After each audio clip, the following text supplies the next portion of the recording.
titulado La reforma universitaria en la institución Rosalina, alcances y límites de una utopía, de 1966 a 1969. El doctor Sánchez Parra es doctor en Ciencias Sociales por el Centro Universitario de Ciencias Sociales y Humanidades de la Universidad de Guadalajara. Su tesis, La guerrilla en Sinaloa, sus formas de sociabilidad y usos del espacio público, del 72 al 78. Sus trabajos y publicaciones rondan en cuanto al los movimientos sociales, socioculturales del norte del país, principalmente Sinaloa. Él es actualmente adscrito a la Universidad Autónoma de Sinaloa. Él es profesor e investigador de tiempo completo, titular C, adscrito a la Facultad de Historia de esta universidad. Y recientemente, desde el 2014, es distinguido por el Consejo Nacional de Ciencia y Tecnología como investigador nacional nivel 1. Además, tenemos la participación de la comentarista Aleida García Aguirre. Ella es estudiante del doctorado del Departamento de Investigaciones Educativas del CINVESTAB. Actualmente realiza su investigación Subjetividad política en movimiento, los caminos de maestros y normalistas hacia militantes armados en México durante los 70. Obtuvo su grado de licenciada en Historia por la Universidad Nacional Autónoma de México y su maestría en el CINVESTAB del IPN. Sus publicaciones se refieren a las luchas agrarias por la tierra en el norte de México, así como la vinculación entre el magisterio y guerrilla en los años 60 en México. Sus líneas de investigación son la historia social del magisterio y el normalismo rural en México, testimonios y memoria en la historia del pasado reciente. Ella está próxima a egresar del doctorado en el departamento y el día de hoy le comenta al doctor Sergio Arturo Sánchez Parra. Entonces le vamos a dar 20 minutos al doctor Sergio Arturo Sánchez Parra para que presente su trabajo y después otros 20 minutos a Aleida para que pueda comentarle. Les voy a compartir pantalla la presentación que me envió el doctor. ¿Sí me escuchan? ¿Ya la pueden ver? ¿Sí me escuchan? Sí. Bueno, antes que nada, pues agradecerles la invitación, un honor el poder participar con ustedes y al mismo tiempo una disculpa porque originalmente lo que había presentado era otra propuesta de ponencia titulada La Universidad en la Calle, que abarca un periodo de estudios bastante interesante en la etapa de la reforma universitaria de nuestra universidad, la Autónoma de Sinaloa, que abarca entre 1970 y 1972, que conjuntamente con el movimiento estudiantil de la Autónoma de Nuevo León, Puebla o la propia Universidad de Sonora, pues son de los movimientos estudiantiles más importantes y de las conflictividades universitarias más importantes que hay en el México de los años 70. Lamentablemente, bueno, pues esta investigación la tuve que dejar en stand-by, vaya la expresión, por la situación actual de la pandemia y evidentemente la imposibilidad de consultar algunos archivos que son necesarios, indispensables para poder estudiar este periodo importante de la vida de mi universidad y de los integrantes de la comunidad también, como se le conoce a la Universidad Autónoma de Sinaloa, Comunidad Rosalina o Casa Rosalina.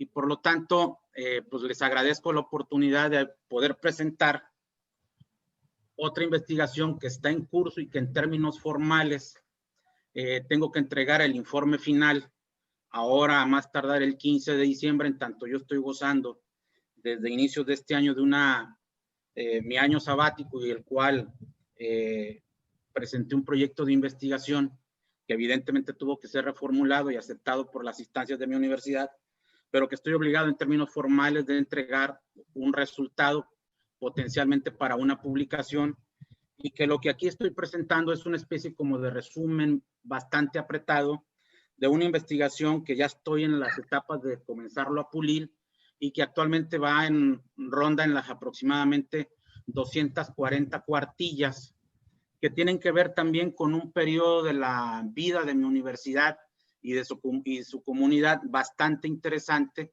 en donde se van a plantear una serie de cambios y transformaciones que van a sentar las bases de la nueva universidad que en los años 70 va a emerger, con todos los procesos que posteriormente se desatan en ella y sus integrantes, que incluso derivan en una universidad que es de los principales afluentes de los grupos armados, particularmente la Liga Comunista 23 de septiembre y su grupo estudiantil perteneciente a la Federación de Estudiantes Universitarios Sinaloenses, conocido como los Enfermos de la Universidad Autónoma de Sinaloa, y que en buena medida ese proceso de radicalización política, sus bases se encuentran en este periodo de reforma, en donde, si bien los objetivos y los cambios que se proponen en mi universidad son distintos a los que posteriormente de 1972 al 78, que cuando es el periodo del radicalismo armado que impera en mi institución,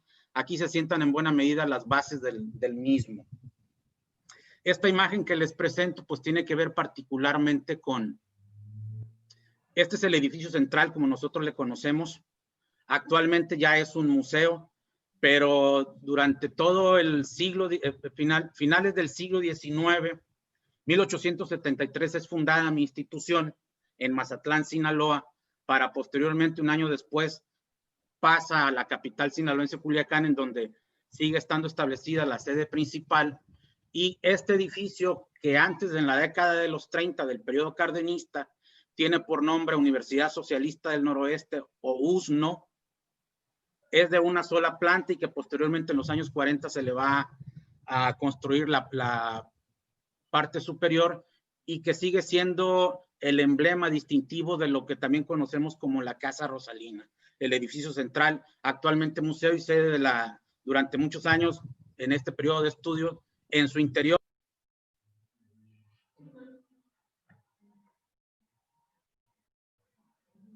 ¿Podría pasar la siguiente imagen, por favor? Sí. En un edificio de 2 niveles, y más o menos con estas imágenes, a lo largo y ancho de los 2 niveles estarán distribuidos a lo largo del siglo XX las instalaciones de las principales escuelas y facultades de mi institución. Una institución que va a tener por nombre a lo largo del siglo XX, por un lado, Universidad de Occidente, más o menos entre 1917 a 1920, que es un proyecto de universidad bastante interesante, formulado por nuestro gobernador Ramón F. Iturbe, y que va a tener por rector de esa institución a alguien que va a ser alto funcionario del gobierno de Álvaro Obregón, como va a ser el doctor Bernardo J. Gastelum, y que durante la existencia de esta Universidad de Occidente es un proyecto de universidad regional que intenta tener o dar cobertura educativa a nivel superior, no solo para la entidad sinaloense, sino para los estados de Sonora y Baja California Norte, teniendo como sede central a Culiacán. A lo largo de la historia, bueno, va a tener distintas denominaciones. Universidad de Occidente, posteriormente vuelve a recibir por nombre Colegio Civil Rosales, en el periodo del cardenismo tiene por nombre Universidad Socialista del Noroeste, la USNO, posteriormente de 1940 a 1965 va a tener por nombre Universidad de Sinaloa, la UNISIN, y posteriormente en septiembre de ese año 1965, por disposición del gobierno de Leopoldo Sánchez Celis, va a tener el nombre que actualmente con el que se le conoce, la Universidad Autónoma de Sinaloa. Pero aquí este plano nos muestra en los 2 niveles que en su interior están distribuidas las escuelas de economía, contabilidad, ciencias químico-biológicas, y en el perímetro de lo que se le va a conocer con el nombre del entorno rasolino, su principal preparatoria, que es la preparatoria central. ¿Sí? Podemos pasar a la siguiente página, a la siguiente imagen, perdón. Bien, como lo estaba diciendo al inicio, este es un trabajo de investigación en curso. El origen de esta investigación se encuentra en investigaciones ya concluidas y publicadas que con anterioridad un servidor realizó en torno a los estudiantes y la Universidad Autónoma de Sinaloa en distintas épocas, fundamentalmente los años 60 y los 70, y que nos han llevado sobre todo el estar consultando algunos archivos, fundamentalmente el archivo histórico de la Universidad Autónoma de Sinaloa, muy fundamentalmente su fondo del Honorable Consejo Universitario, a pensar en la construcción de un objeto de estudio que tenga que ver particularmente con el mundo de cambios y transformaciones a nivel de planes y programas de estudio, del reordenamiento administrativo, el problema de redefinir el concepto de autonomía universitaria y por lo tanto la redefinición de las relaciones con el gobierno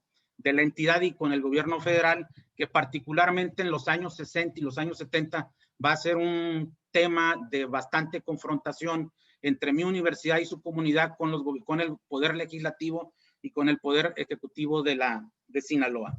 La siguiente imagen, por favor, si es tan amable.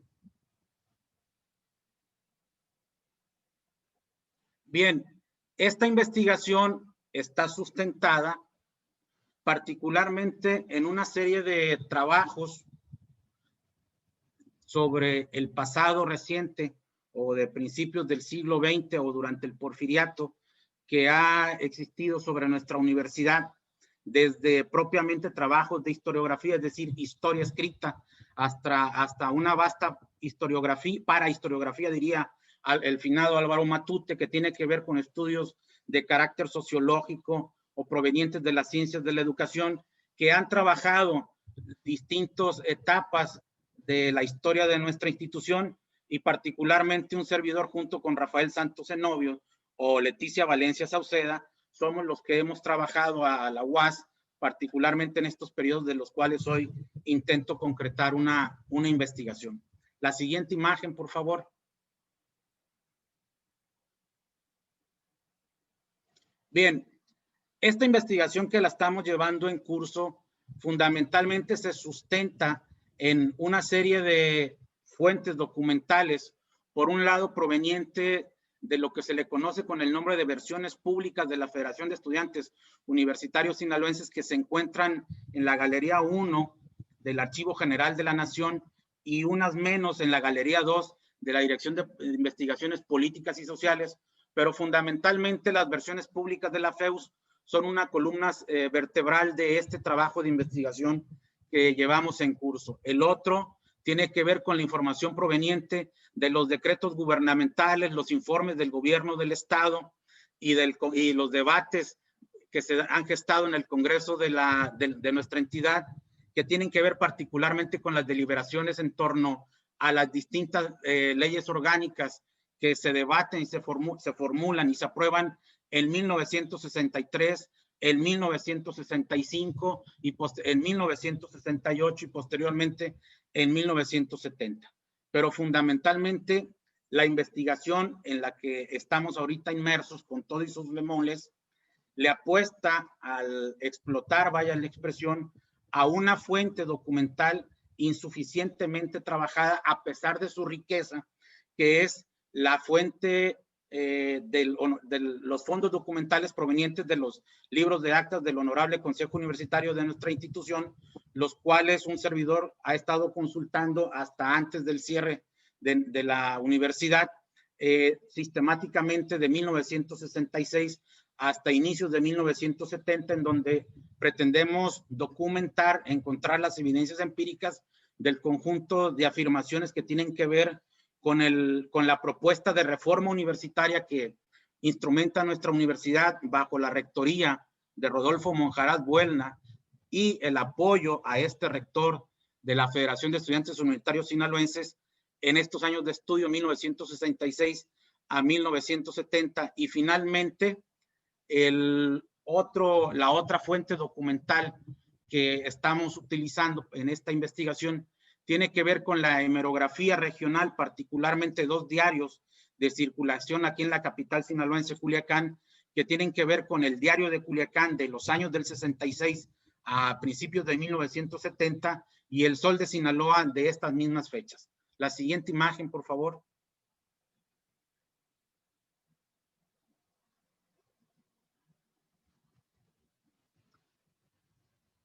¿Por qué para nosotros es importante el estudio de este periodo de nuestra universidad y de los integrantes de la comunidad de la misma? Porque discursivamente y en los hechos se instrumentan una serie de cambios y transformaciones inéditos en la vida de nuestra institución que se inspiran, recogen a su manera, con toda la distancia en términos cronológicos que existe con el manifiesto estudiantil, el manifiesto liminar de la Federación Estudiantil de la Universidad de Córdoba, Argentina, por allá en 1918, que pareciera ser que es el punto de partida para todos los movimientos de reforma universitaria que van a cursar las instituciones de educación superior en América Latina, de la cual la UAS no va a ser ajeno a lo largo del siglo XX.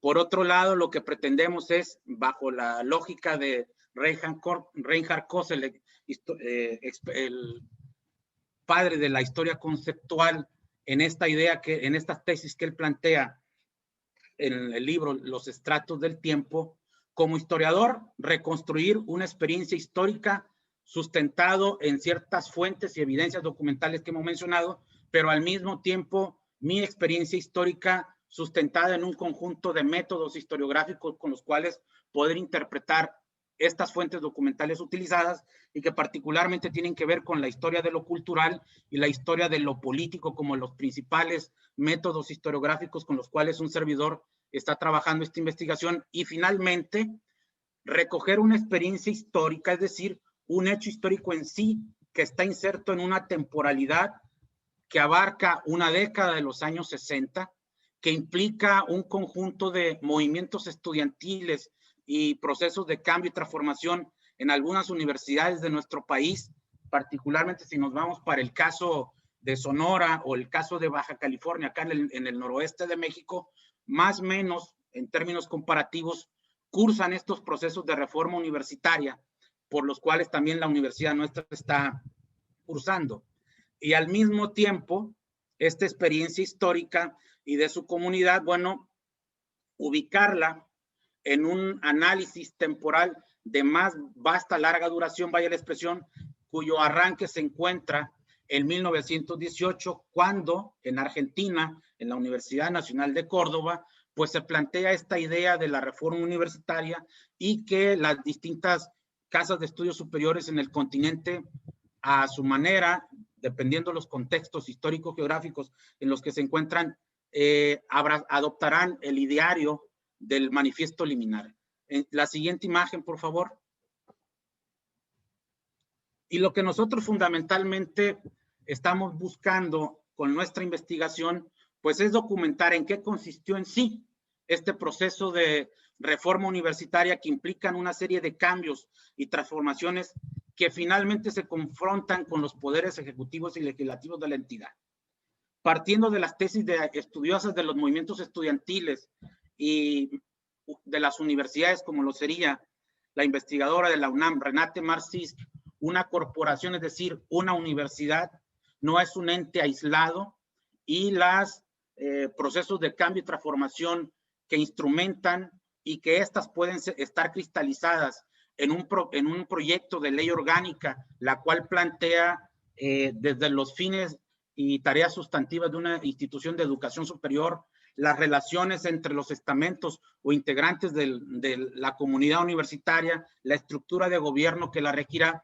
Finalmente, esa propuesta de ley orgánica que puede condensar una aspiración de reforma universitaria como la de la Autónoma de Sinaloa entre 1966 a 1969, forzosamente debió haberse puesto a consideración del Poder Ejecutivo y sobre todo del Poder Legislativo, el que finalmente este proyecto consensuado por la comunidad universitaria y aprobado por el Honorable Consejo Universitario, al ser puesto a consideración en el Poder Legislativo de la entidad, fue rotundamente rechazado, y como contraparte, el Congreso de Diputados local le impone una nueva ley orgánica a inicios de 1970, con el cual va a detonar un conflicto dentro de mi universidad con la rectoría, con los poderes de la entidad, que va a durar más o menos entre 1970 a 1972. La siguiente imagen, por favor.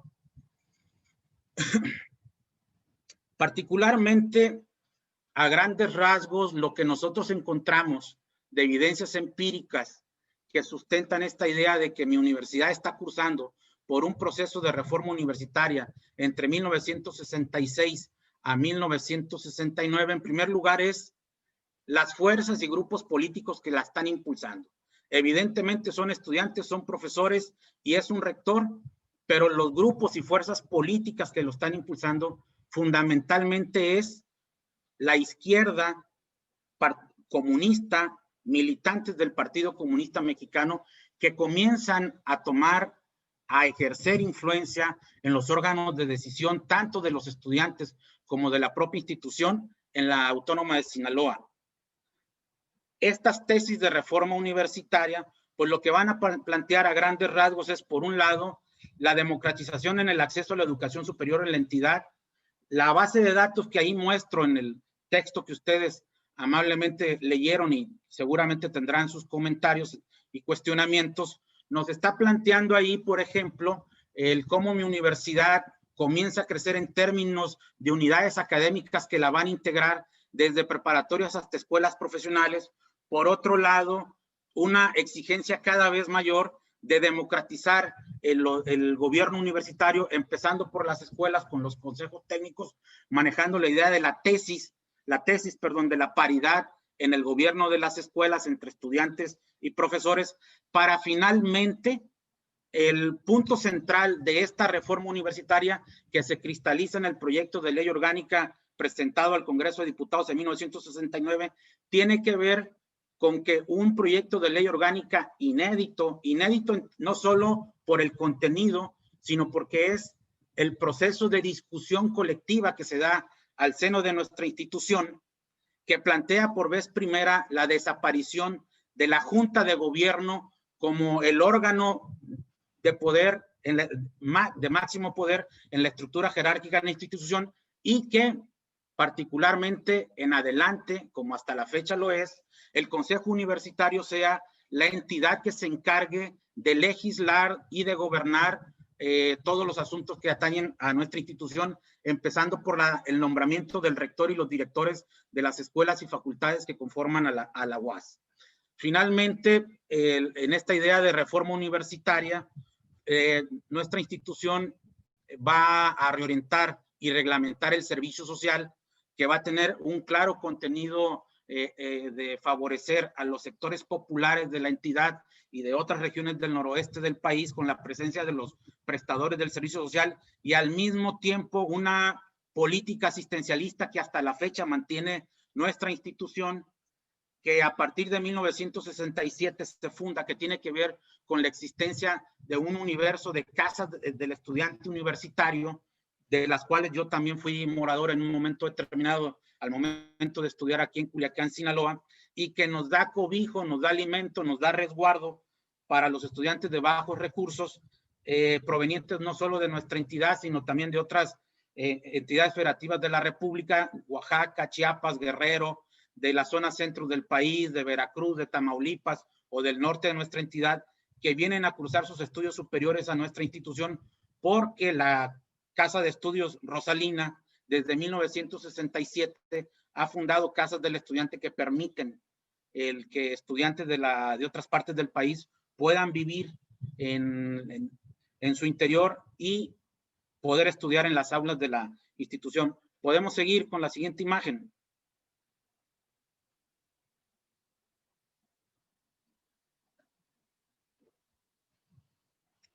Esta reforma universitaria también se va a expresar pues en el conjunto de transformaciones a planes y programas de estudio.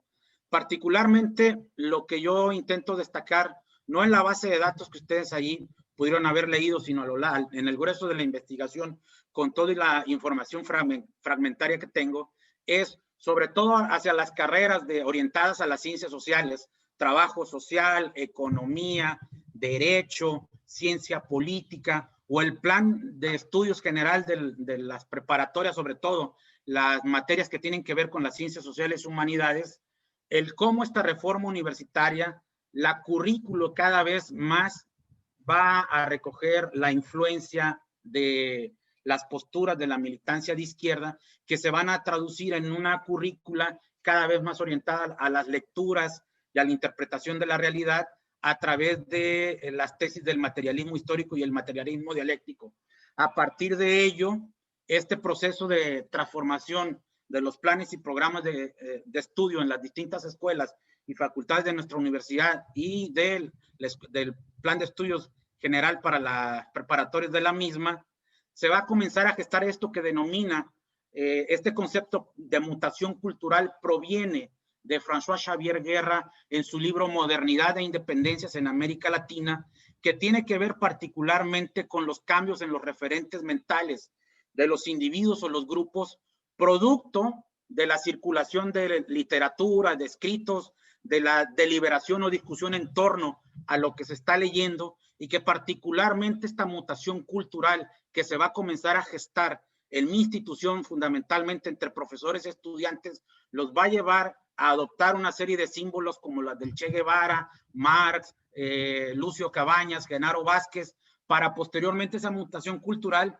va a desembocar años después en la emergencia del radicalismo armado y la irrupción del movimiento enfermo. Al mismo tiempo, esta reforma universitaria desata una dinámica cultural inédita, un boom asociativo que tiene que ver con la existencia de diversos ateneos como el Estudiantil Universitario, el Ateneo Sinaloa, el Movimiento Magisterial de Abril, las sociedades de alumnos y la propia Federación de Estudiantes Universitarios Sinaloenses, que van a gestar todo este y van a impulsar todo este proceso de cambio y transformación de la institución. Al mismo tiempo, en esta época de cambio y transformación de nuestra universidad, pues van a editarse un conjunto de publicaciones, libros, revistas, un periódico de circulación dentro de nuestra institución, pues que ya están mostrando esta idea, por un lado, del fuerte cuestionamiento a la relación de dependencia de la UAS respecto del Estado a través de la ley orgánica y la existencia de la Junta de Gobierno, y la exigencia cada vez más de dotar a la institución de plena autonomía frente a los poderes políticos de la región, y al mismo tiempo esta literatura que prolifera en mi institución, acorde con esta idea de mutación cultural que se está gestando en su seno, pues la realidad social la van a comenzar a pensar de otra manera, y muy particularmente en una perspectiva crítica y de transformación de la realidad imperante dentro del Estado y en el país. La siguiente, por favor. Igual, este proceso me quedan 3 minutos. Ok, perfecto. Este proceso de reforma universitaria también se va a expresar al seno del actor central que impulsa a la reforma, como es la Federación de Estudiantes Universitarios Sinaloenses, donde las expresiones políticas tradicionalmente hegemónicas vinculadas al Partido Revolucionario Institucional, que si bien se siguen expresando en nuestra universidad, incluso tienen un papel importante en la lucha del 68 a favor de los estudiantes de la capital del país, cada vez es mayor la presencia, influencia, incluso a partir de 1967 y 1968, los declaran militancia comunista, se hacen con el control de la dirigencia de FEUS. La siguiente imagen, por favor. Y para concluir, bueno, lo que dije al inicio, el asunto es que un proyecto de reforma, de cambio y transformación de nuestra institución, por el cual va a cursar la UAS durante estos años del 66 al 69, que va a cristalizar esta utopía, vaya la expresión, como yo le digo, llegará a su clímax, a su máxima expresión, con la iniciativa de ley orgánica que presentan a principios de 1969 al Congreso del Estado, pero que finalmente esa utopía, sus alcances se encontró con un límite. Al finalmente plantearle a los poderes políticos de la entidad la necesidad de que ese proceso de reforma que se había construido del 66 al 69 se cristalizara fundamentalmente en dotar a la universidad de la plena autonomía, de su separación respecto del gobierno del Estado a través de los vínculos que este va a ejercer con la existencia de la Junta de Gobierno en la estructura jerárquica de poder en nuestra institución, pues finalmente ahí alcanzó sus límites, porque esta iniciativa, este ejercicio inédito de producir un proyecto de ley orgánica elaborado por los universitarios y no como las leyes orgánicas del 63, la del 65 y una reforma punitiva del 68 que fue una imposición gubernamental, la iniciativa del 69 es una iniciativa genuina de los universitarios que se encontró con el rotundo rechazo del gobierno del Estado de Leopoldo Sánchez Celis, del Congreso de los Diputados, y finalmente el límite se expresa en que el poder político de la entidad le impone a nuestra institución un proyecto de ley orgánica antitético a lo que los universitarios habían planteado. Ahí concluyo la exposición. Disculpen si me extendí. Muchas gracias, doctor. Les vamos a dar la palabra a Leida. Tiene 20 minutos para darnos sus comentarios. Bueno, primero que nada, gracias por invitarme para comentar este texto. Es siempre un gusto leer los avances de investigación de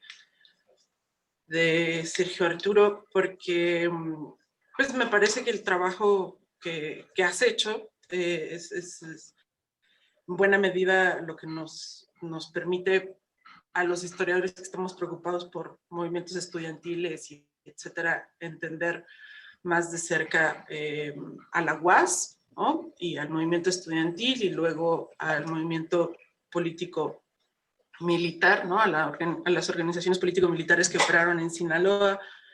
Entonces, pues todo lo que sume siempre es una buena noticia, ¿no? Yo tengo un montón de notas y cosas así que quizá tienen muy poco que ver con la historia de la UAS porque sé lo que tú me has enseñado, entonces pues me lo salto.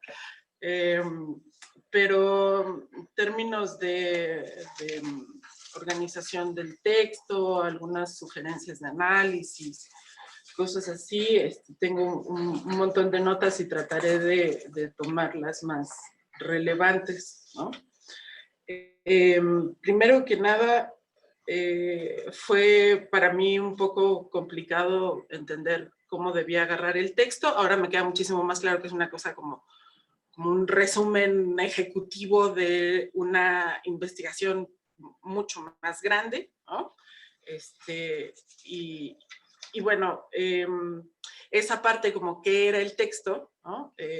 Me hacía falta para saber hacia dónde dirigir mis observaciones, ¿no? En términos, cosas como, por ejemplo, los cuadros, una cosa que se me ocurría, ¿no? Los cuadros en donde está los acuerdos, las actas de acuerdo, pues yo pensaba puede expandirse muchísimo más, pero no tenía sentido porque es un resumen ejecutivo, cosas de ese estilo, ¿no? Pero bueno, eso es al final de cuentas peccata minuta, ¿no?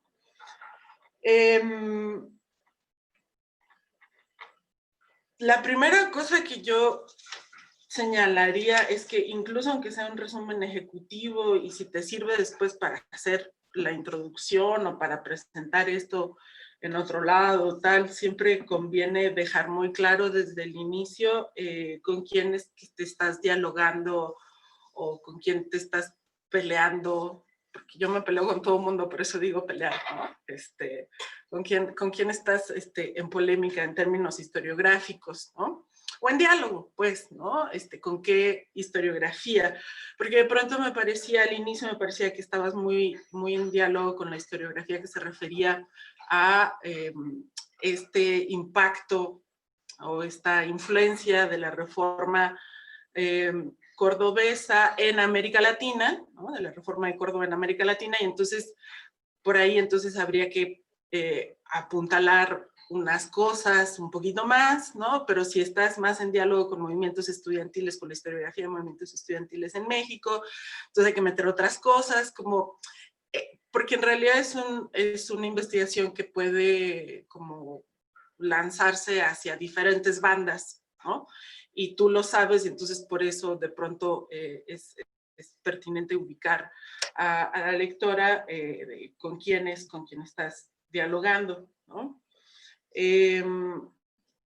Porque, por ejemplo, si lo que te interesa es dialogar con la historiografía de la influencia de la reforma de Córdoba en las reformas universitarias en América Latina de largo alcance, pues, ¿no? Entonces conviene que agarres la vena coselequiana, ¿no? En términos de cómo fue cambiando el concepto de autonomía, ¿no?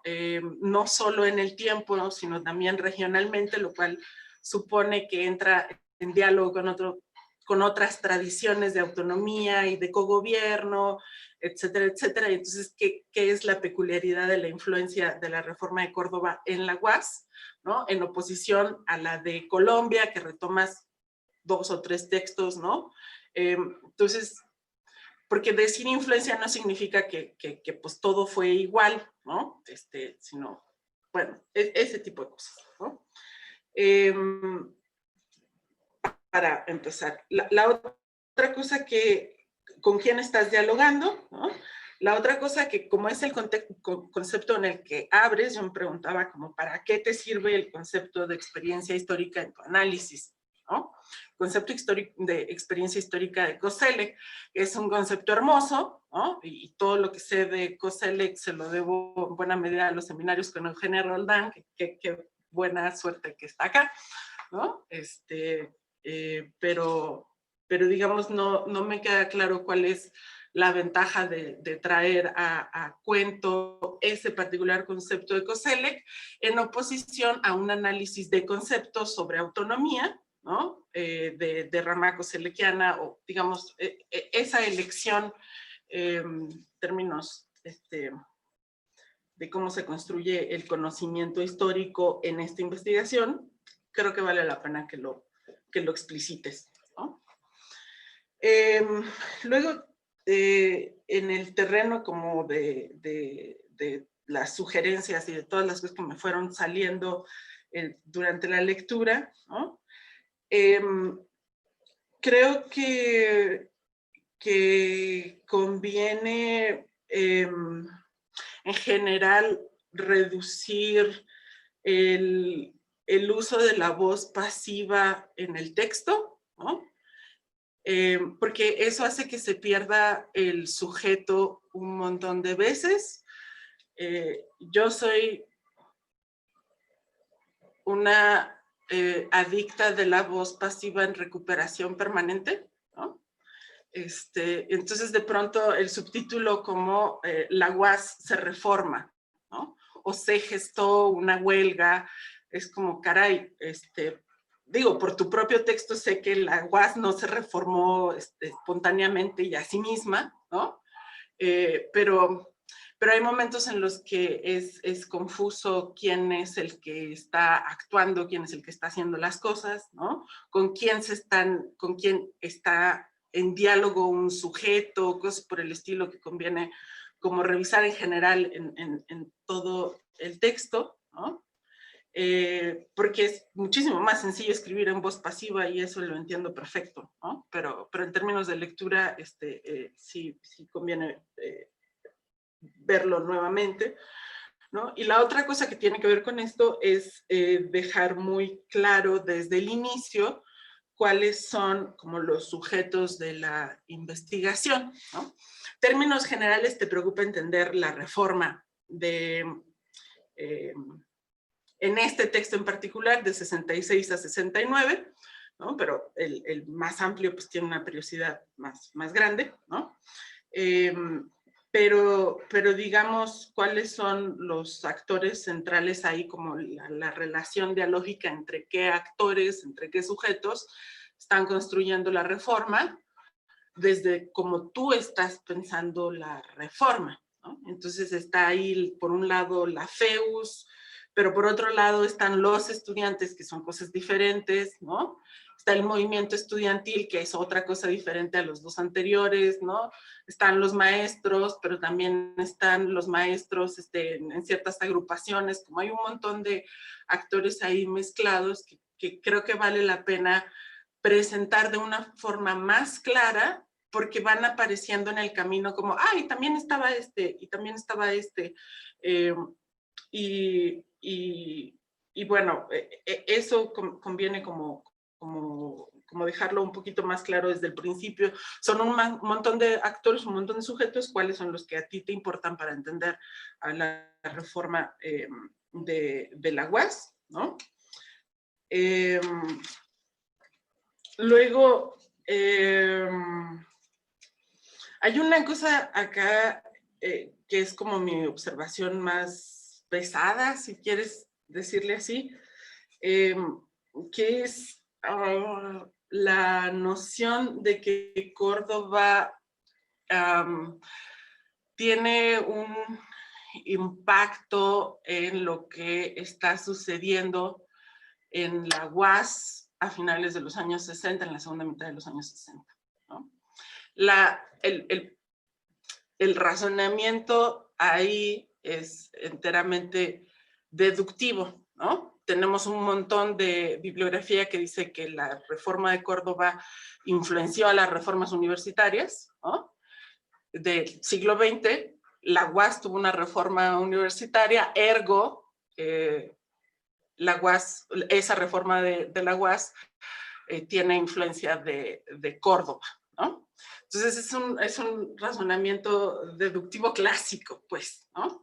Y digamos que un poco el trabajo de la historia, ¿no? Pensándolo así como muy en la raíz coselequiana, es tratar de entender específicamente, ¿no? Cómo es que tiene lugar esa influencia, si es que le queremos decir así, ¿no? Y el momento en el que es muy evidente la influencia en tu texto, en la organización de tu texto, es cuando citas el documento de la FEUS que se refiere al manifiesto liminar, ¿no? Entonces, es decir, la FEUS conocía lo que había sucedido en Córdoba. Podemos presumir que bastantes profesores o algunos profesores conocían lo que había sucedido en Córdoba y de alguna forma en su expectativa de universidad estaba esa experiencia, esa memoria prestada, ¿no? de Córdoba, prestada pero hecha propia, ¿no?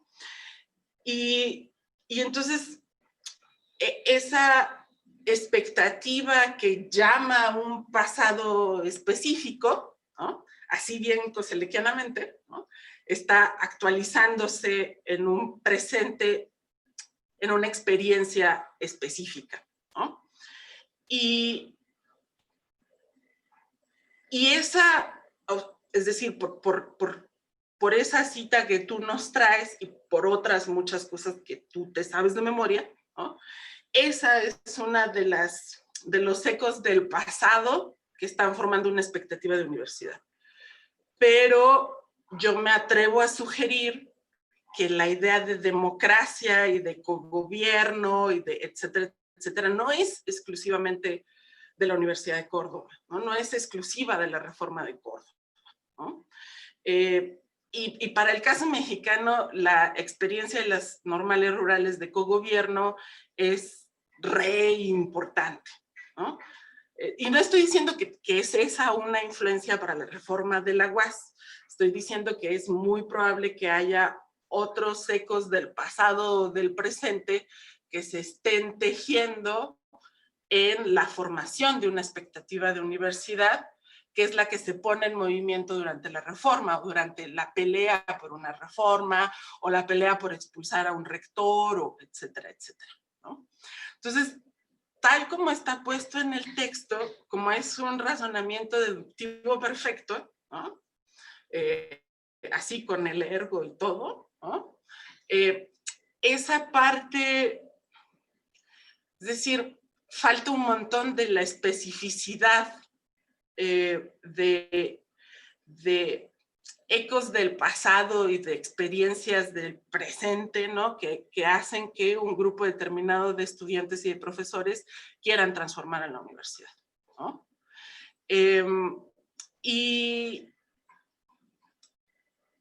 Y conviene como regresar sobre eso, hacer más evidentes esas otras influencias, si le queremos decir así, ¿no? Porque si no, pareciera ser que tal como está puesto, pero sé que tú no estás de acuerdo con eso, toda expectativa de cambio viene necesariamente de una influencia externa, ¿no? Es como si los ovnis llegaran y dijeran, hagan ustedes una pirámide.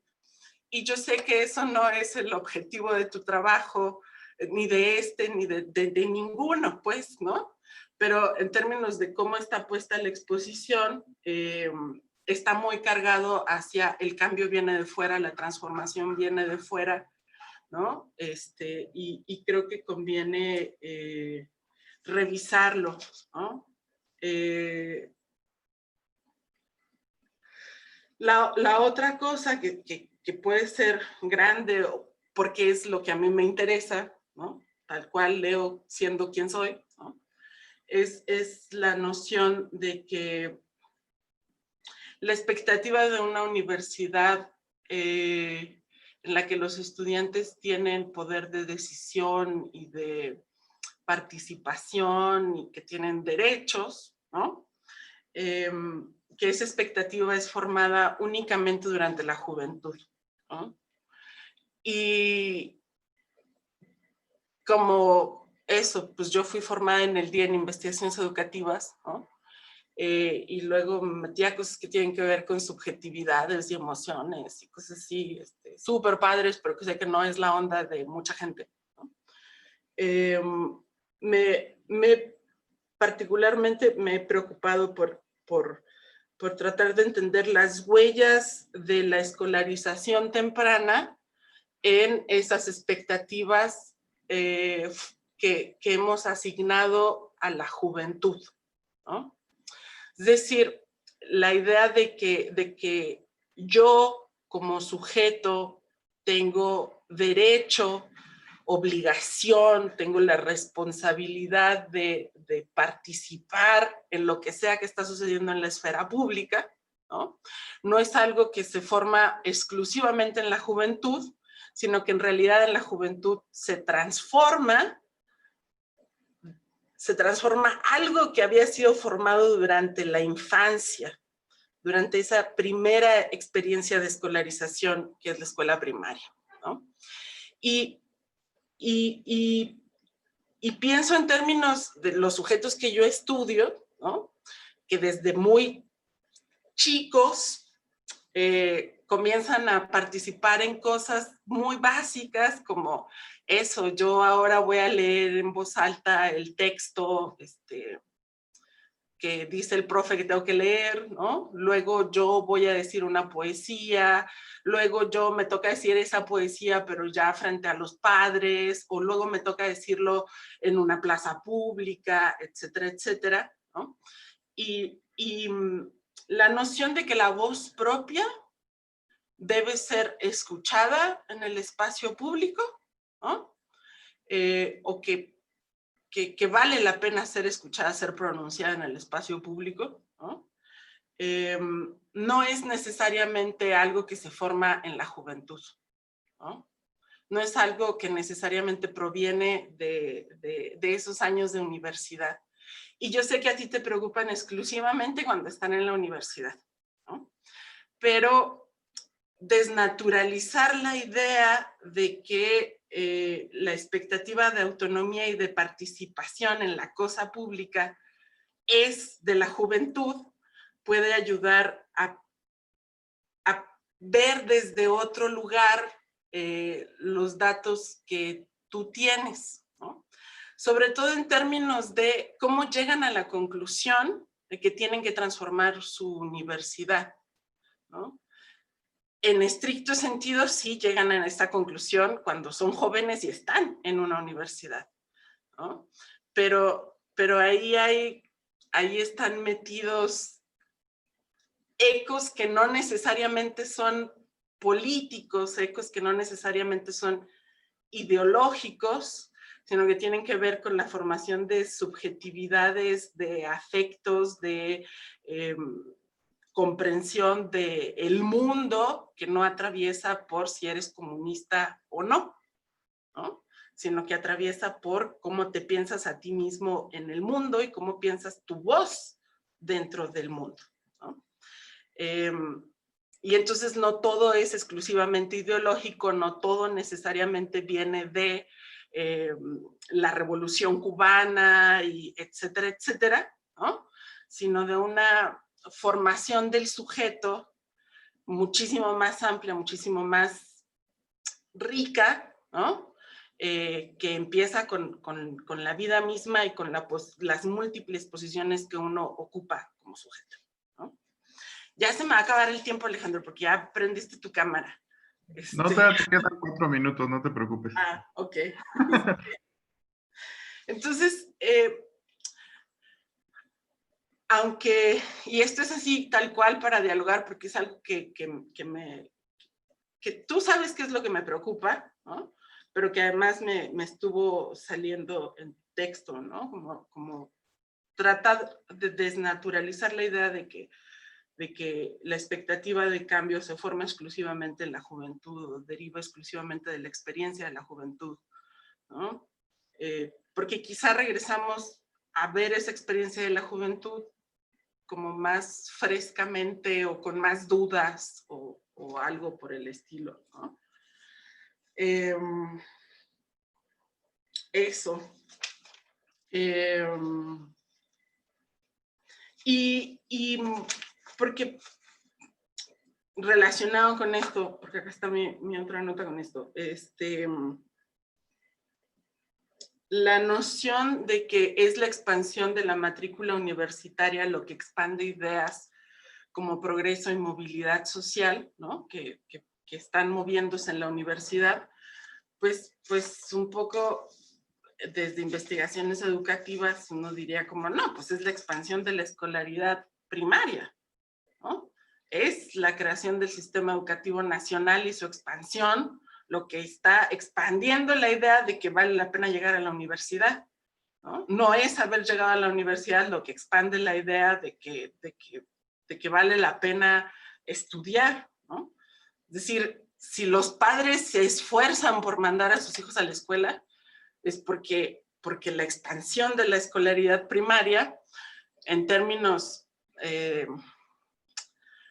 pues desde, si le queremos decir violencia simbólica o formación de subjetividades o lo que sea, es porque la primaria tiene o sugiere que tiene resultados, ¿no? Y como tú estás muy concentrado en la universidad, de pronto haces afirmaciones que son debatibles desde investigaciones educativas, ¿no? Esa es una de ellas, ¿no? La noción de que la escuela reditúa en movilidad social, de que la escuela trae progreso, ¿no? No se forma en la expansión de la universidad, sino en la expansión del sistema educativo nacional, en donde está metida la universidad, ¿no? Pero no únicamente, ¿no?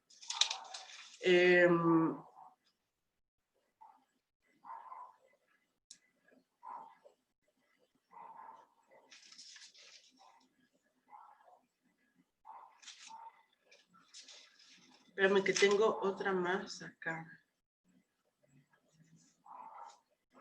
Era una pregunta muy básica, porque me parece una verdadera joya que tengas el acceso a las actas del consejo, ¿no?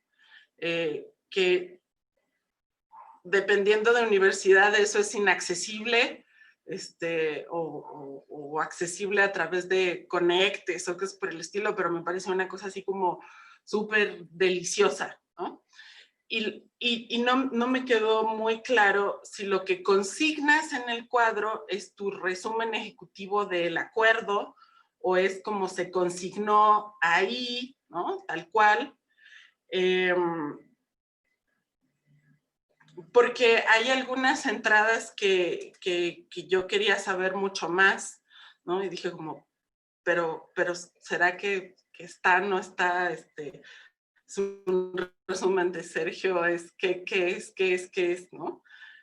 Yo sé que este es un resumen ejecutivo, pero bueno, querría que me contaras más de estas actas. ¿Cómo están? ¿Tienen carnita? ¿Tienen el resumen de la discusión? ¿O nomás dicen esto, acordamos y punto, se acabó, ¿no? Porque yo nunca pude entrar a las de Chihuahua, por ejemplo, y siempre pues, es como una fascinación, pues, ¿no? Bueno, le voy a dejar ahí por ahora para que podamos discutir más tiempo, ¿no? Doctor, ¿desea contestarle en este momento a Leida o quiere que dejemos hablar a los panelistas o si nos quieren escribir los espectadores en el chat para hacer preguntas? Como ustedes gusten, yo me sujeto a las reglas de funcionamiento del seminario. ¿Alguno de los panelistas quiere comentar algo? Si no, para dejar contestar al doctor Sergio. Doctor Carlos. Y yo tengo una pregunta solamente para Alejandro, Inés, más de la cosa técnica. ¿Los espectadores no pueden participar más allá del chat? Me parece que ellos no tienen abierto ni la cámara ni el micrófono. Ya, ok, bueno.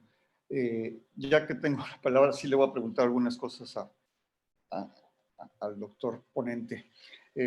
Me gustó el trabajo y ahora entiendo también, igual que Aleida, que es un resumen de una cosa mucho más amplia, que creo que ahí se podrán resolver varias cuestiones. Pero yo tenía en la lectura que hice una primera pregunta que me costó trabajo entender por qué es una utopía la reforma universitaria. O sea, ¿cuál es el concepto de utopía que estás manejando y por qué en realidad es es una utopía y no centrarse en lo de la reforma universitaria o no centrarse en un proyecto, ¿no? En fin, un proyecto político, etcétera? Creo que esa parte es importante, digamos, desplegarla más, argumentarla más, probablemente por lo comprimido no está presente, ¿no?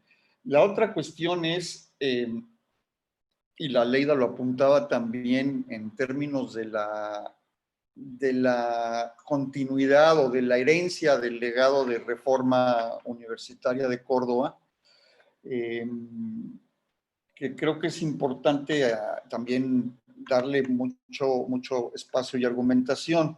Ahí creo que seguramente lo conoces, el clásico texto compilatorio, pero interpretativo también, de Juan Carlos Portantiero, ¿no?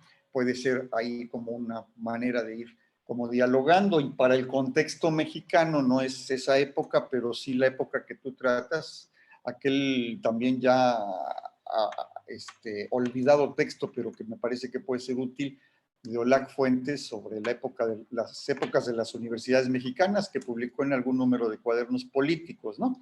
Y que creo que ayuda a situar esta cuestión de los proyectos como el de la UAS, pero también el de la UAP, también el de la de Guerrero, ¿no? En fin, cosas de estas. Creo que probablemente los tengas, pues, si no, puede ser útil volverlos a recuperar. Y la otra duda es, ¿cómo es posible o cómo entender más bien si bien es la izquierda partidaria, por lo que dices, el Partido Comunista, yo ya entonces me pierdo en términos de lo que después es el grupo de los enfermos. No sé si es una escisión del partido, no sé si proviene de otro lado, en fin, ahí me pierdo un poco. Claro, los enfermos creo que emergen en la década de los 70, ¿no?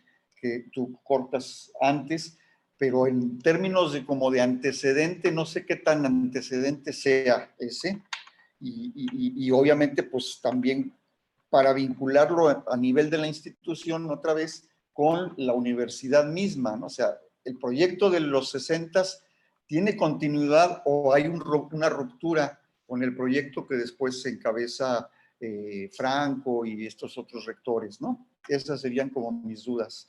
De todos modos, muchas gracias por haber participado.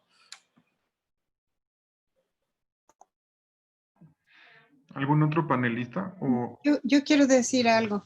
Sí, Ok. ojalá para la próxima ya no esté esta división entre panelistas y espectadores, o que al menos los espectadores sí tengan micrófono, ¿no? Y lo habíamos hablado con Carlos, pero entiendo que es una cuestión. Perdón, Eugenia, estoy viendo en el chat que dice que los participantes pueden levantar la mano y se les activa el audio. El audio, pero Sí. no la cámara. Ok.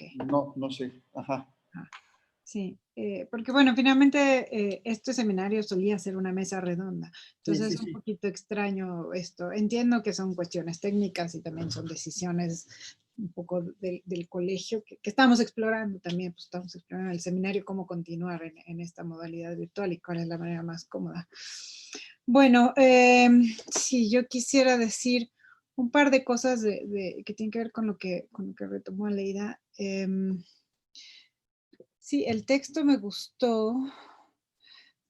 pero me costó trabajo leerlo, sí me costó trabajo entender por dónde iba y vueltas al pasado y vueltas al presente, y me intrigaba mucho las referencias a Córdoba todo el tiempo y el uso que usas de la expresión experiencia histórica de Koselleck desde la primera página, en un párrafo que tuve que leer varias veces, que dice, una experiencia histórica, diría Reinhard Koselleck, en que se puso en práctica una utopía reformadora inspirada en el Manifiesto Liminar de la Universidad de Córdoba, Argentina, de 1918, que se desplegó a finales de los años 60 del siglo pasado y que quedó trunca de manera formal a principios del año 70, ante la negativa del gobierno de la entidad, a aprobar el proyecto de nueva ley orgánica para la Casa Rosalina.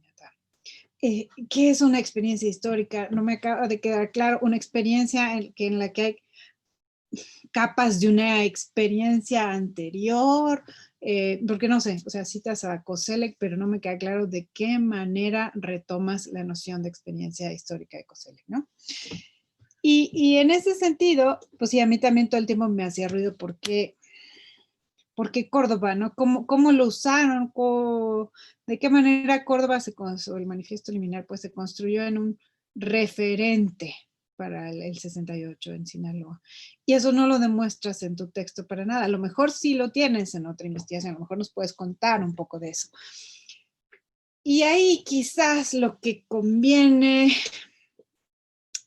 es pensar la diferencia entre una influencia y una referencia, porque pueden bien haber hecho una referencia, los estudiantes y tal, pueden bien haber hecho referencia al Manifiesto Liminar de Córdoba, y eso me parece que funcionaría bien, pero pues desconozco completamente el caso, ¿no?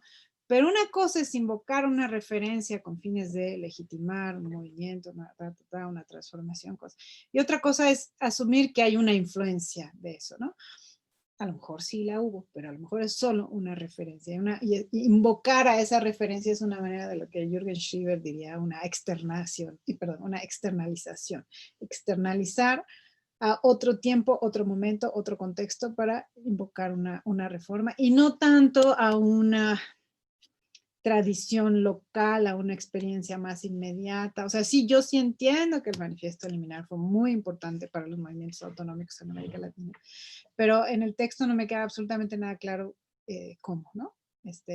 Eso. Bueno, y la otra cosa que te mencionó Aleida sobre un repaso una historia del concepto de autonomía y cómo se fue usando en la UAS, ese también sería muy interesante. Y ahí para eso puedes utilizar a Koselleck.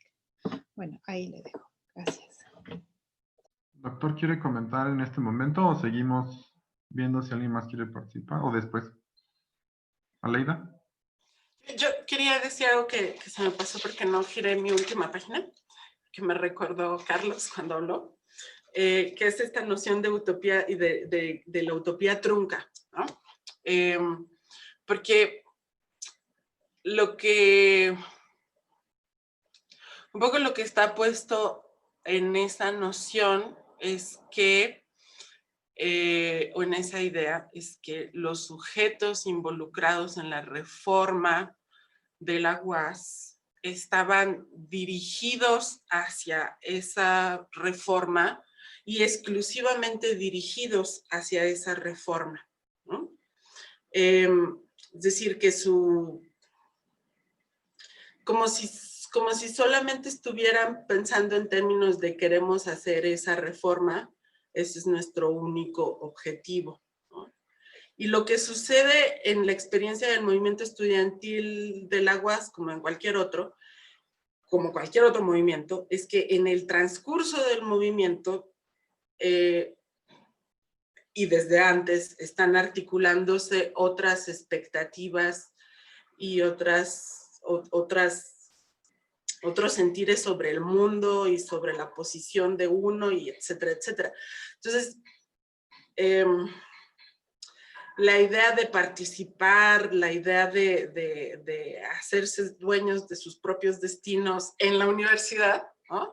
Estaba también en relación con la idea de hacerse dueños de su propio destino en lo social, ¿no?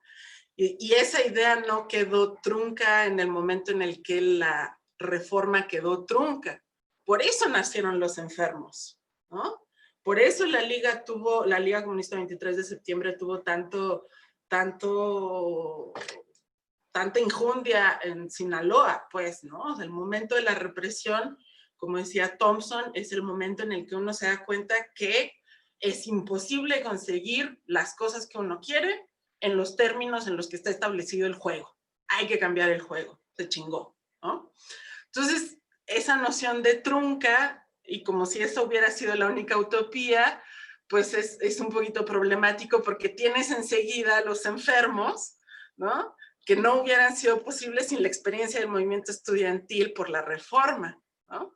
Entonces, de pronto puede resultarte como una camisa de fuerza si quieres incluir a los enfermos, si te quieres quedar exclusivamente con cómo apelar a la reforma, pues eso, no sé, ¿no? Pero listo, esa era otra cosa que me explotó, listo. ¿Alguien de los espectadores quiere levantar su manita para preguntar algo? ¿Se les active el chat?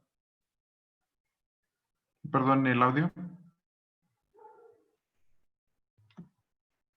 No, ningún espectador. ¿Algún otro comentario de los panelistas para que ya conteste el doctor Sergio? No, doctor, nos puede contestar a lo que ya nos han comentado. Bueno, antes que nada, les agradezco la lectura, los muy pertinentes, puntuales comentarios, observaciones críticas. Ya otros investigadores me han hecho esta reflexión que ustedes acertadamente me están haciendo. Estoy en el proceso de comenzar a pulir el trabajo y esta inquietud tanto de Aleida, del doctor Carlos Escalante, la doctora Eugenia Roldán, de querer ver esta relación entre Córdoba y décadas después, Sinaloa en los 60, como algo mecánico o como lo dijo acertadamente la doctora, ¿sí me escuchan? La doctora Eugenia Roldán, como una referencia, como un eco que llega y que tú te lo apropias y encuentras la justificación para un ideario que tú estás enarbolando. Creo que, o sea, es absolutamente válido lo que me acaban de decir, pero al mismo tiempo, sin quererme, por la duda o la observación pertinente de Aleida, ¿dónde se ha gestado esa experiencia de el ideario de Córdoba, cómo llegó, bla, bla, bla? En buena medida, el conocimiento con 2 décadas de distancia, un poquito más, del movimiento universitario de Córdoba, las universidades de este país, la nuestra, de acuerdo con Renate Marcisk, más o menos en los años 20, los años 30, es cuando el eco del manifiesto liminar en las universidades mexicanas adquiere fuerza. Después, vamos a decir, comienza su dilución y cómo se lo apropian los actores, o aquí en Sinaloa, o en Baja California, o en Sonora, que también hablan simultáneamente esta idea de reforma. Si algo me queda muy en claro es que, en buena medida, es que ciertos actores de mi universidad en los años 60, que son los profesores, incluyendo nuestro rector en ese momento, Rodolfo Monjarás Buelna, tienen una experiencia política como estudiantes, y también los profesores de la institución en los años 60, su formación y buena parte y posterior vida laboral, pero su formación académica de algunos de ellos se gesta en la Universidad Socialista del Noroeste, 3 décadas de atrás, en pleno cardenismo. Y algunos de estos individuos, ya ahorita los nombres, se me viene a la mente también alguien que fue rector de mi institución, militante del Partido Comunista, puesto por los enfermos como rector en el Consejo Universitario, Arturo Campos Román, pero el propio Rodolfo Monjaraz Buelna y algunas mujeres que se me está yendo el nombre, que son estudiantes ya por egresar de la Universidad Socialista del Noroeste, al igual que en los 60, hay una interesante dinámica cultural que se expresa en un conjunto de asociaciones cuya militancia o simpatía son las ideas de izquierda, pero muy particularmente la de un grupo, el Grupo Orientador Rosalino OGOR, que por allá en 1934, 35, 36, el documento, no me pidan ahorita el título porque no se me viene ahorita a la mente, pero es un documento de vanguardia, plena época cardenista, que entre las tesis centrales que va a manejar y que se la van a apropiar 3 décadas después, es esta idea de la autonomía plena para la universidad y de que sea el Consejo Universitario el que elija al rector y no, como en ese momento en la Universidad Socialista del Noroeste, lo va a elegir el gobernador o posteriormente una junta directiva. Pero bueno, igual este concepto de experiencia histórica de Koselleck, habrá que reformularlo, leerlo. Estoy en ese proceso de una investigación que en términos formales la tengo que finiquitar porque hay que entregarle un informe a nuestra institución, pero que en términos, por lo que decía Aleida, disculpa que te tuteé, sobre la pregunta ¿y qué ondas con las actas del Consejo Universitario? Efectivamente, respondo a la inquietud. Allí pongo simplemente los acuerdos, porque es imposible, en la investigación ya lo estoy haciendo, el desglose de qué plantean los planes y programas de estudio, de estos actores que enarbolan la idea de qué ondas con la reforma, actores, ahí los mencioné en las imágenes, como por ejemplo, es central en la vida cultural y política de mi institución en este momento que a mí me interesa estudiar, es central la discusión de tipo político sobre qué hay que hacer, sobre el movimiento campesino, sobre el movimiento popular, sobre lo que ustedes quieran de los problemas sociales que aquejan a mi entidad.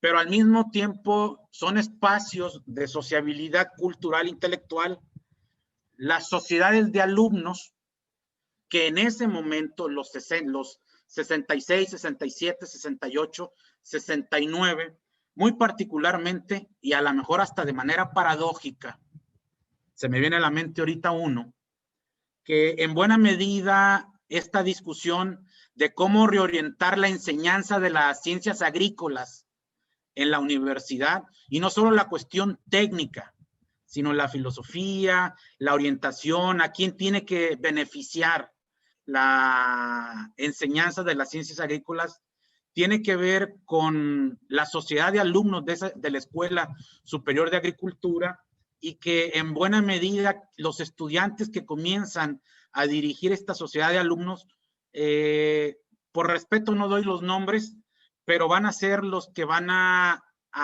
conformar una de las vertientes de la izquierda radical de mi institución, como van a ser los maoístas o incluso algunos que posteriormente, ya no como estudiantes, sino como profesores, van a incorporarse al grupo de los enfermos y por ende a la clandestinidad armada en la Liga Comunista 23 de septiembre.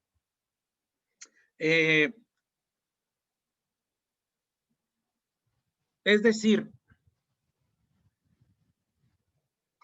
el desgranar la mazorca, vaya la expresión, la riqueza de este archivo histórico de la Universidad Autónoma de Sinaloa, que lamentablemente su instalación a lo mejor no son de lo más apropiadas, pero que afortunadamente buena parte de las escrituras más recientes sobre el pasado de mi institución, sobre todo de estos periodos que a mí me han interesado estudiar, buena parte de los investigadores hemos tenido el acceso a consultar desde los periódicos estudiantiles hasta el archivo de los libros de actas del Consejo Universitario, y que particularmente, no sé si se valga como respuesta, un servidor, cuando fue fundado ese archivo histórico en 1991, 1992, fui de los pocos que éramos estudiantes de la licenciatura en Historia, donde yo estudié, que cuando nos llegó la invitación a prestar el servicio social y comenzar a limpiar, catalogar y etcétera, etcétera, lo que en cajas estaban entregando, pues un servidor tuvo acceso a esa documentación que cualquiera de ustedes, lamentablemente nuestra universidad no tiene lo que el archivo histórico de la Universidad de Guadalajara, este 29, ya uno va a poder consultar en red más de 90,000 documentos que ya están digitalizados.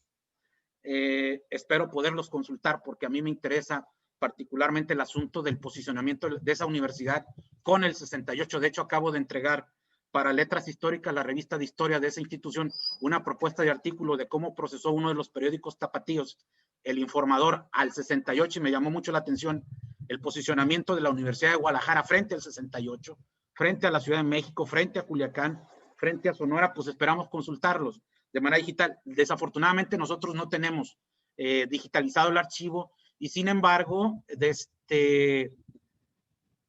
no hay restricción a su consulta, no solo por la relación de amistad que yo pueda tener con los responsables del archivo, sino porque simplemente lo que se interesa por parte de los responsables es permitir difundir el conocimiento histórico de nuestra universidad, y particularmente a un servidor, después de haber hecho una tesis de licenciatura sobre el movimiento estudiantil de la UAS, una tesis de maestría y una tesis de doctorado sobre el grupo de los enfermos. Es decir, he sido muy terco sobre mi comunidad universitaria. Me he dado cuenta de la riqueza y la importancia que tiene el fondo documental del Consejo Universitario, que no solo es el acuerdo, sino lo que hay atrás. Las deliberaciones adentro del Consejo, pero al mismo tiempo los acuerdos nos dicen de algo. El plan de estudios de la Escuela de Economía se reforma, el plan de estudios de la Escuela Superior de Agricultura se reforma, el plan de estudios de Enfermería se reforma. ¿Está bien? Sí. Pero lo más interesante, y eso es lo que estoy desgranando en la investigación, con todo y lo, ya en este caso fragmentario, no porque no existan las evidencias, está cerrado el archivo.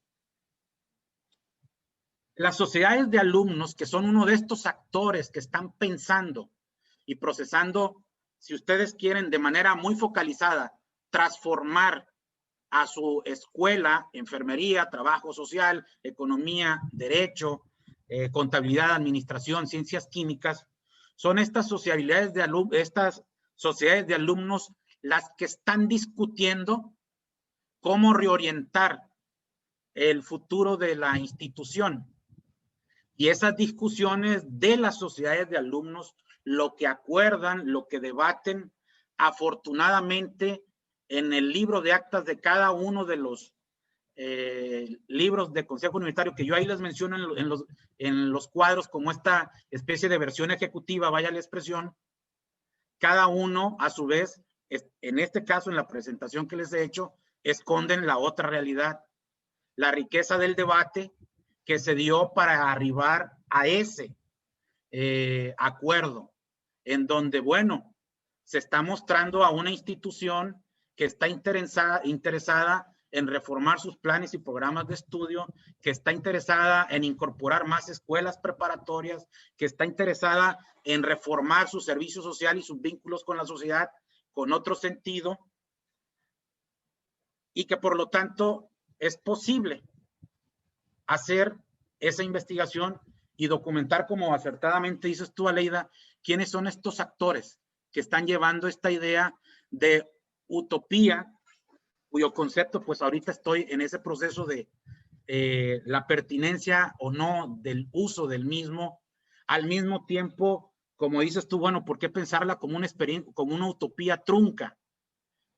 y pensarla como trunca en el sentido de que, por un lado, un proyecto de reformas de nueva ley orgánica propuesto por la comunidad universitaria a través de su consejo universitario, pues no es aprobado por el Congreso de Diputados local. Digo yo ahí, la utopía queda trunca en términos formales, porque en febrero de 1970 hay una imposición gubernamental de una nueva ley orgánica y al mismo tiempo se sigue manteniendo a la Junta de Gobierno en mi institución, la cual designa a un rector con todo el formalismo en términos legales que esa ley orgánica impuesta dota a la universidad de su ordenamiento jurídico, pero al cual mi comunidad universitaria la toma como una agresión, como una imposición.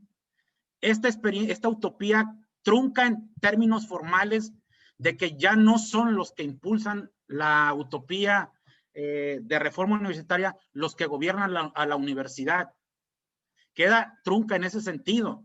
Ese proyecto de reforma universitaria, cuyo objetivo central es la plena independencia de mi universidad frente a los poderes políticos de la entidad. Es decir, a propósito de la observación atinada que ustedes me han hecho de este concepto de autonomía, porque efectivamente los proyectos de autonomía, solamente en mi institución, el que plantea la ley orgánica del 69 es completamente distinto el proyecto de ley orgánica que a principios de 1972 la Federación de Estudiantes Universitarios de nueva cuenta le presenta al Congreso de Diputados para su discusión, debate y probablemente aprobación. Sí fue aprobado este nuevo proyecto de ley orgánica con este nuevo concepto de lo que se debe entender por autonomía, pero el precio a pagar fueron 2 estudiantes asesinados por parte de las fuerzas policíacas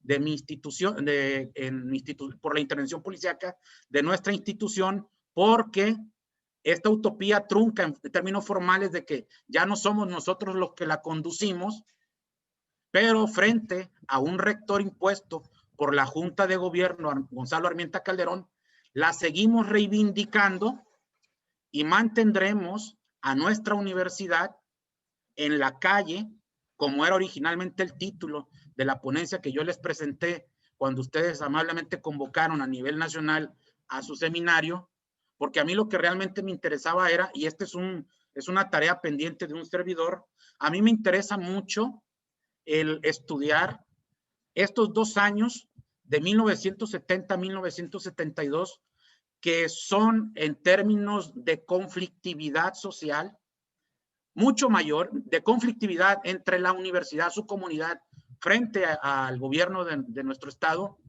son incluso, y eso me atrevo a decirlo y con pruebas en la mano, es mucho mayor la conflictividad en este periodo que respecto del periodo de la existencia de los enfermos en la Autónoma de Sinaloa. Tan es fuerte la confrontación que no es fortuito.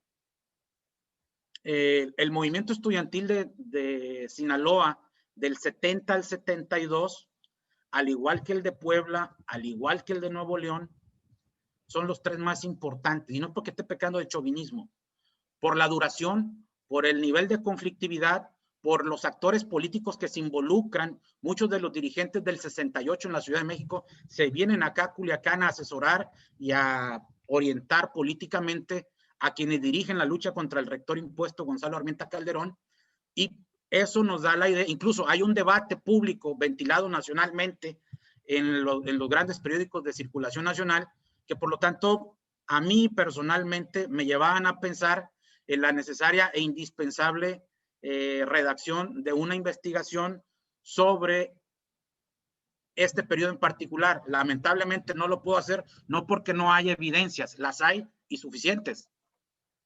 Por lo tanto, tuve que reorientar mis objetivos sin que ello signifique, a propósito de la pregunta del doctor Carlos Aceves, ¿qué tan importante es este periodo de análisis para el futuro de la universidad pensando de 1972 a 1978?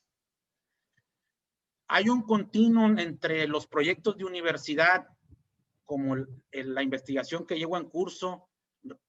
Usted nos mencionó, creo que usted está haciendo alusión al proyecto de Universidad Democrática y Crítica Popular que enarbolan Puebla, Guerrero y la Autónoma de Sinaloa como los 3 ejemplos más connotados de este proyecto de universidad que el Partido Comunista va a tener en los años 70 en las universidades mexicanas. Vamos a decir que en términos de concepción, entre el proyecto de reforma universitaria respecto del proyecto de UDSP, que son las siglas con el que se le va a conocer al proyecto de Universidad Democrática, Crítica y Popular, perdón, puede haber no continuum y al mismo tiempo hay una ruptura.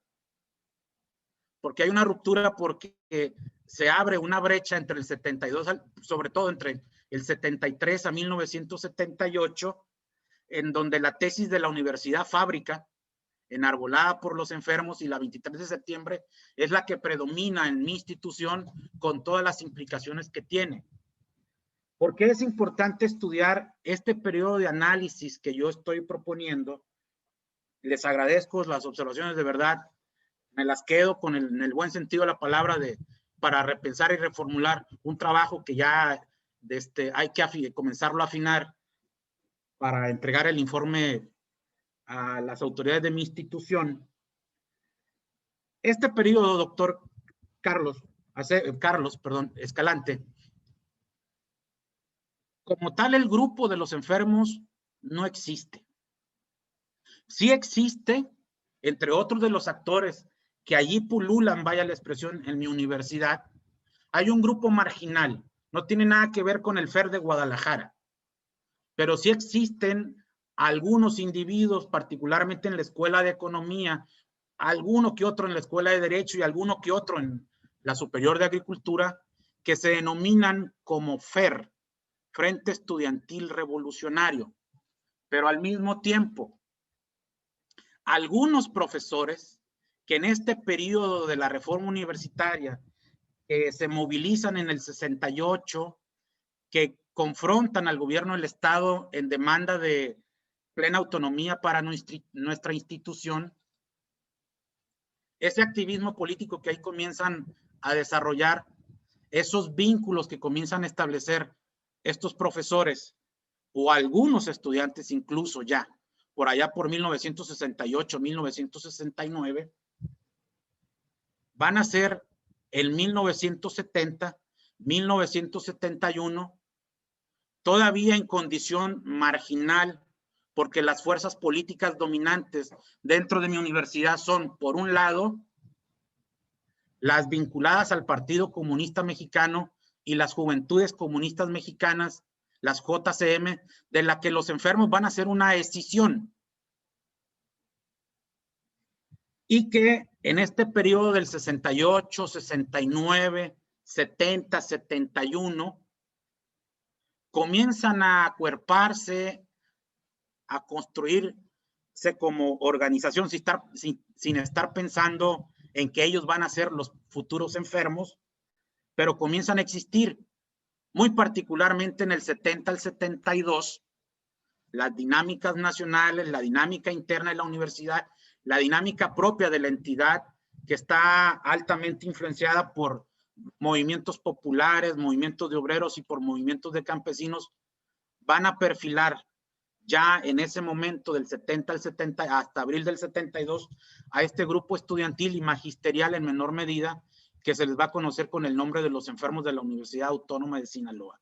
Es importante este periodo de análisis, sí, porque en buena medida algunos, a propósito de uno de los conceptos que aquí utilizo, esta mutación cultural, estos cambios de referentes mentales por el que va a cursar un buen número de actores que constituyen las sociedades de alumnos, la propia Federación de Estudiantes Universitarios Sinaloenses, la propia Sociedad General, las sociedades de profesores en cada una de las escuelas y la Sociedad General de Profesores al servicio de la Universidad Autónoma de Sinaloa, esta mutación cultural, producto de esta dinámica cultural de literatura, de discusión de tesis de la izquierda dentro de mi universidad entre el 66 y el 70, van a producir estos cambios de referentes mentales que dirá Xavier Guerra y que llevarán a muchos, no solo por lo que leen, por lo que debaten, por lo que discuten, sino por la dinámica misma de la universidad, de la entidad, de la dinámica misma del movimiento estudiantil a nivel nacional y de la política más general de nuestro país, desde al radicalismo político, discursivo, que se va a expresar un 7 de abril de 1972, donde existe un manifiesto, el manifiesto del 7 de abril, y donde cronológicamente ahí se corta una época histórica de mi universidad, que es el periodo, que es lo que estoy estudiando, del 66, con un corte al 69, pero que va a continuar hasta el 7 de abril del 72, que es el periodo de la reforma universitaria. Pero ese 7 de abril de 1972, el manifiesto del 7 de abril, que condena el asesinato de 2 estudiantes de preparatoria a manos de las fuerzas policíacas en mi estado, que intervienen a mi universidad, al edificio central, la imagen con la que inicié esta exposición. El manifiesto del 7 de abril termina con una frase lapidaria que llama mucho la atención, porque ahí se condensa mucho de lo que en términos de procesamiento cultural, político, ideológico, ya ha fermentado la universidad y va a aflorar. El manifiesto habla de que la universidad en adelante se convertirá en una universidad militante y además en ariete en contra de la burguesía, con todas las implicaciones que ello tenga.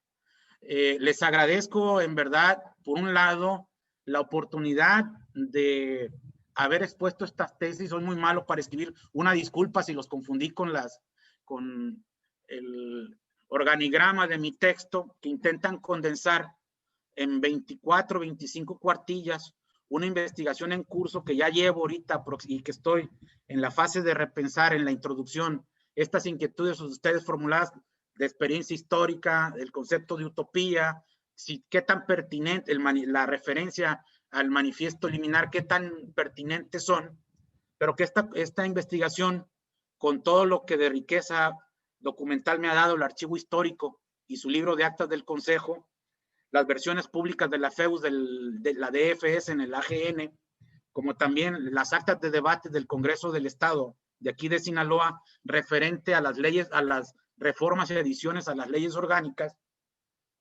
pues llevo aproximadamente 250 páginas ya de esta investigación, que en términos formales la concluyo antes del 15 de diciembre, porque hay que entregar el informe final, pero en términos de sustentación empírica, evidentemente quedan huecos, hay debilidades, porque lamentablemente la pandemia, y aunque no sirva como pretexto, pero lo es, no me permiten acceder ni al Archivo General del Congreso del Estado, ni al General Histórico de Sinaloa, ni mucho menos al Archivo Histórico de mi institución, porque mi institución, nuestro rector dice que potencialmente puede abrirse la universidad hasta marzo del otro año, y por ende, mucho de esta idea de reforma universitaria, con su influencia o su referencia con el manifiesto liminar de Córdoba, Argentina, pues es una asignatura pendiente, porque la fuente existe, sí, lamentablemente no la puedo consultar. Y de verdad les agradezco las observaciones, las críticas que me llevan, las retomo con humildad, y que las incorporaré debidamente al trabajo. Muchas gracias, doctor Sánchez Parra. No, al contrario, les agradezco a ustedes. No sé si alguien más quiere comentar algo antes de que cerremos esta segunda sesión virtual. Yo quiero decir algo. Sergio, una recomendación súper puntual. Para ti es muy evidente que esos acuerdos, es decir, que diga, se discute la reforma del plan de estudios, se discute servicio social, se acuerda tal cosa, tal cosa, tal cosa. Para ti es muy evidente que eso está denotando un cambio, ¿no? Pero para uno que no ha leído las actas, eso no es evidente. Entonces conviene, tú que ya te las sabes, decir, a ver, en el periodo anterior, los acuerdos del Consejo se trataban de A, B, C, D y E, ¿no? Y se preocupaban por, no sé, las escobas y el conserje, qué sé yo, ¿no? Y en este periodo las preocupaciones es evidente que van por otro canal, ¿no? Entonces eso, en un párrafo te despachas malos entendidos y puedes entonces citar tal cual nada más el acuerdo sin tener que meterte a otras cosas, ¿no? Entonces, así como recomendación, ese contraste de qué se discutía, a qué se acordaba antes y qué se comenzó a acordar en este periodo, creo que sería súper útil para las lectoras, ¿no? Uh-huh. Muchas gracias a todos. Es la última oportunidad, si alguien quiere hablar, si no, para cerrar este seminario. Doctor Carlos. Y bueno, agradecerle a Sergio Arturo Sánchez su ponencia, su respuesta a nuestra convocatoria. Y no sé si Amalia o Rosalía tengan anunciarnos, adelantarnos cuándo y quién es la siguiente sesión. Amalia, ¿tienes el calendario a la mano? No lo tengo a la mano en ese momento. Bueno, no pasa nada. Pero yo agradezco muchísimo esta presentación. Creo que nos ha ilustrado sobre una época, un contexto que difícilmente tenemos acceso y más como parte de los trabajos universitarios. Agradezco la grabación de esta sesión porque sí ha habido gente que ha preguntado si esto es posible, consultarlo en otro momento, cuál sería el procedimiento, y creo que de esa manera vamos nutriendo. Aleida, en verdad creo que las aportaciones, los comentarios también nos muestran otra perspectiva de cómo, desde el lector, ¿no? Este trabajo de análisis, el detalle, la forma como te vas aproximando al autor y de una manera muy sutil vas haciendo llegar elementos que el otro no veía o veía poco. Muchísimas gracias, Aleida. Gracias. Ariadna también quiere comentar algo. Adelante.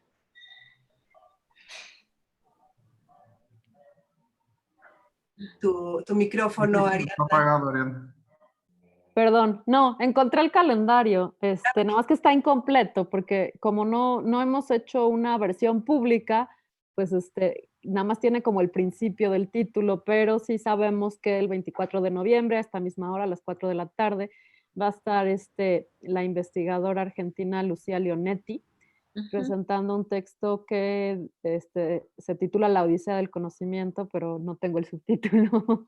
Ese se los debemos para la próxima, pero bueno, lo estaremos anunciando.